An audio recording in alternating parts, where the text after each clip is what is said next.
नमस्कार। आज हम कक्षा 9 की संस्कृत के अंतर्गत इसके 5वें पाठ का अध्ययन करेंगे। इस पाठ का नाम है सूक्ति मौक्तिकम।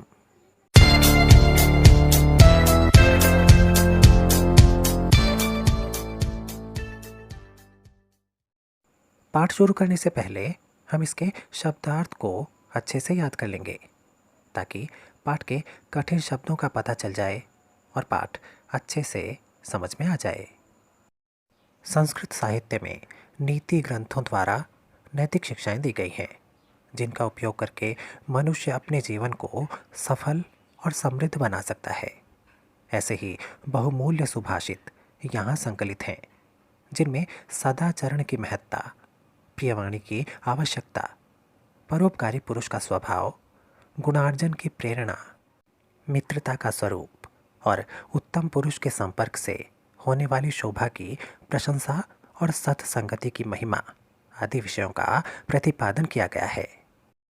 संस्कृत साहित्य में सारगर्भित लौकिक, पारलौकिक एवं नैतिक मूल्यों वाले सुभाषितों की बहुलता है जो देखने में छोटे प्रतीत होते हैं किंतु गंभीर भाव वाले होते हैं। मानव जीवन में इनका अतीव महत्व है। तो चलिए पाठ के पहले सुभाषित की ओर बढ़ते हैं जिसे मनुस्मृति से लिया गया है। वृत्तम यतनेन संरक्षेद वित्तमेति च याति च अक्षीणो वित्ततः क्षीणो वृत्ततस्तु हतो हतः। यहाँ पहली पंक्ति में कहा गया है कि हमें अपने चरित्र की रक्षा प्रयत्नपूर्वक करनी चाहिए। धन तो आता जाता रहता है, अर्थात धन की बजाय हमें अपने चरित्र की ओर विशेष ध्यान देना चाहिए। और दूसरी पंक्ति में कहा गया है कि धन के बिना तो मनुष्य जीवित रह सकता है, अर्थात धन के नष्ट होने पर मनुष्य का जीवन नष्ट नहीं होता, परंतु यदि मनुष्य का चरित्र नष्ट हो जाता है तो मनुष्य ही संपूर्ण रूप से नष्ट हो जाता है। सरल अर्थों में समझें तो आज के इस युग में लगभग सभी मनुष्य केवल धन के पीछे भागते हैं। अपने चरित्र निर्माण के बारे में तो कोई सोचता ही नहीं है। यदि इस नश्वर धन को एक तरफ रखकर सभी मनुष्य अपने चरित्र निर्माण की ओर ध्यान दें, अर्थात अपने व्यवहार को अच्छा बनाएं, तो इस पूरे संसार से ही सभी बुराइयां समूल नष्ट हो सकती हैं। इसके बाद जो अनमोल विचार विदुर नीति से लिया गया है वो इस प्रकार है। श्रूयताम धर्म सर्वस्वम श्रुत्वा चैव अवधार्यताम आत्मनः प्रतिकूलानि परेशान न समाचरेत। अर्थात हे सभी व्यक्तियों, धर्म का सार सुनो और इसे सुनकर अपने जीवन में इसे धारण करो। और धर्म के सार के रूप में दूसरी पंक्ति में कहा गया है कि जो व्यवहार अपने प्रतिकूल लगे, अर्थात जो व्यवहार हमें अपने लिए अच्छा नहीं लगता है, उसका आचरण हमें दूसरों के साथ भी नहीं करना चाहिए। अर्थात यदि हम दूसरों से ये आशा करते हैं कि वो हमारे साथ अच्छा व्यवहार करें तो हमें भी दूसरों के साथ अच्छा व्यवहार ही करना चाहिए। जो अगली सूक्ति है वो चाणक्य नीति से ली गई है। प्रिय वाक्य प्रदानेन सर्वे तुष्यन्ति जन्तवः तस्माद् तदैव वक्तव्यम वचने का दरिद्रता। इसका अर्थ है कि प्रिय वाक्य बोलने से, अर्थात मीठी भाषा बोलने से सभी जंतु प्रसन्न होते हैं। दूसरी पंक्ति में कहा गया है कि इसी कारण से, क्योंकि सभी जंतु मीठी भाषा से ही प्रसन्न होते हैं, तो इसी कारण से ही हमें वही भाषा बोलनी चाहिए। हमें मीठी भाषा, हमें अच्छी भाषा बोलनी चाहिए। अच्छी भाषा बोलने में कोई दरिद्रता, अर्थात कोई गरीबी नहीं आ जाएगी। आज के युग में समाज में ऐसे कई व्यक्ति हैं जो आम बोलचाल में भी दूसरों के साथ गलत भाषा का प्रयोग करते हैं। ऐसा करके वो दूसरों के मन में अपने लिए कड़वाहट ही पैदा करते हैं। उन्हें इस बात पर विचार करना चाहिए कि यदि वो दूसरों के साथ अच्छी भाषा का प्रयोग करेंगे तो दूसरे व्यक्ति भी उनका सम्मान करेंगे और अच्छी भाषा का प्रयोग करने पर हमारा कोई नुकसान भी नहीं होता। आगे बढ़ते हैं। पिबन्ति नद्यः स्वयमेव नाम्भः स्वयं न खादन्ति फलानि वृक्षः नादन्ति सस्यम खलु वारिवाहः परोपकाराय सताम विभूतयः। पहली पंक्ति में कहा गया है कि जो नद्यः अर्थात जो नदियाँ होती हैं वो स्वयं अपना जल कभी नहीं पीती। दूसरी पंक्ति में इसी प्रकार समझाया गया है कि जो वृक्ष अर्थात पेड़ होते हैं वो कभी भी अपने फल स्वयं नहीं खाते हैं। यही बात समझाते हुए तीसरी पंक्ति में कहा गया है कि वारिवाह अर्थात जो बादल होते हैं जो वर्षा करके फसलें उगाने में किसानों की मदद करते हैं, वो बादल भी उस फसल को स्वयं नहीं खाते हैं। तो इसी प्रकार जो सज्जन व्यक्ति हैं, जो संपन्न व्यक्ति हैं, उनकी विभूतयः अर्थात उनकी संपत्तियां दूसरों की भलाई के लिए, दूसरों के परोपकार के लिए होनी चाहिए।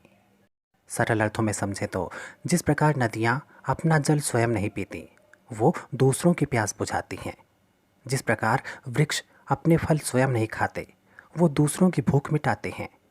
और जिस प्रकार बादल अपने द्वारा लाए हुए पानी से खेतों की सिंचाई करते हैं, फसलें उगाने में किसानों की मदद करते हैं, वो बादल भी उस फसल को स्वयं ना खाते हुए दूसरों का परोपकार करते हैं।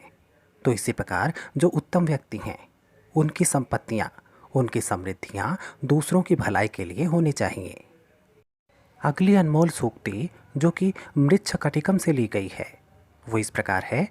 गुणेष्वेव हि कर्तव्यः प्रयत्नः पुरुषै सदा गुणयुक्तो दरिद्रोऽपि नेश्वरैर्गुणैः समः। यहाँ समझाया गया है कि मनुष्यों को सदा अच्छे गुणों की प्राप्ति के लिए ही प्रयास करना चाहिए। अर्थात मनुष्यों को इस बात की पूरी कोशिश करनी चाहिए कि उनका व्यवहार अच्छा बना रहे, उनके गुण अच्छे बने रहें। क्योंकि गुण युक्त व्यक्ति जिसके गुण अच्छे हैं परंतु वो दरिद्र है, सरल अर्थों में कहें तो गरीब व्यक्ति जिसका व्यवहार अच्छा है, जिसके गुण अच्छे हैं, वो उस व्यक्ति से कहीं अधिक श्रेष्ठ है जो बेशक से ऐश्वर्यशाली है, जो बेशक से सुख समृद्धि से संपन्न है परंतु वो गुणहीन है।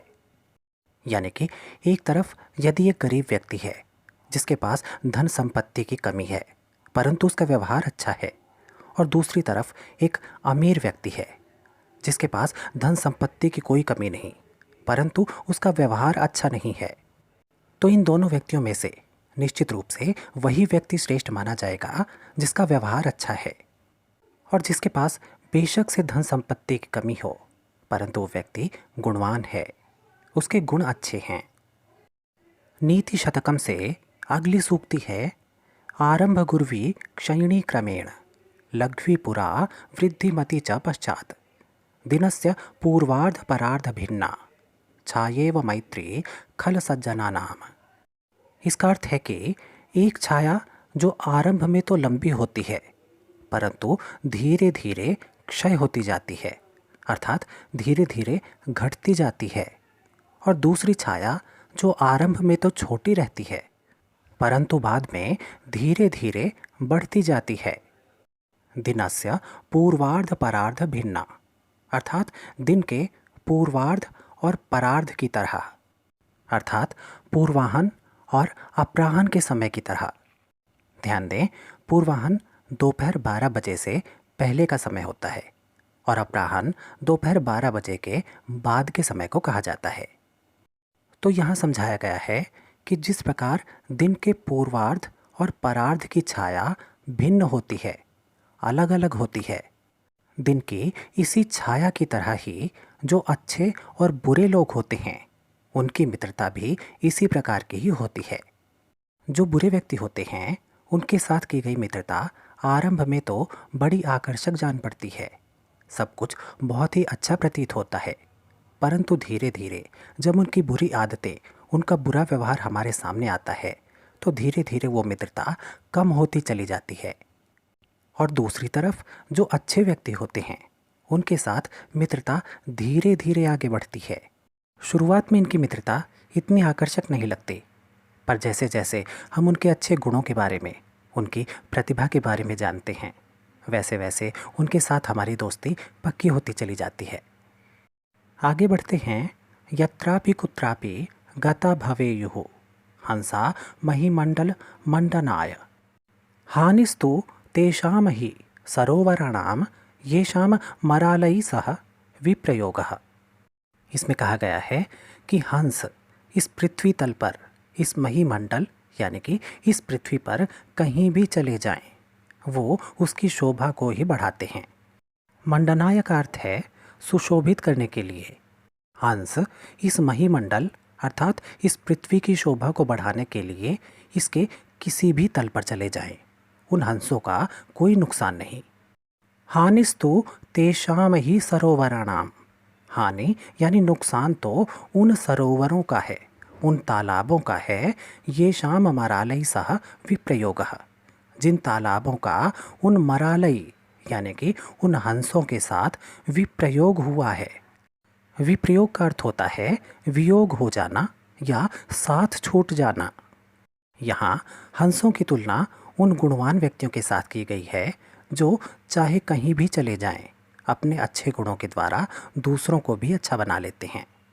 अर्थात अपने अच्छे व्यवहार के द्वारा वो दूसरों को अपना बना लेते हैं। परंतु इस बात में नुकसान तो उन लोगों का है जो लोग उन गुणवान व्यक्तियों से अलग हो गए हैं, क्योंकि उन गुणवान व्यक्तियों के साथ रहते हुए वो जो अच्छी बातें सीख सकते थे, उनके ना रहते हुए अब वो अच्छी बातें नहीं सीख पाएंगे। पाठ के अंतिम श्लोक की ओर बढ़ते हैं। गुणा गुणज्ञेषु गुणा भवन्ति ते निर्गुणं प्राप्य भवन्ति दोषः आस्वाद्य तोयः प्रवहन्ति नद्यः समुद्रमासाद्य भवन्त्यपेयः। इससे पहले ये श्लोक कक्षा 8 की संस्कृत रुचिरा भाग 3 में भी हम पढ़ चुके हैं। यहाँ ये समझाया गया है कि गुणवान व्यक्तियों के अच्छे गुण तब तक अच्छे ही बने रहते हैं जब तक कि वो बुरी संगति में नहीं चले जाते।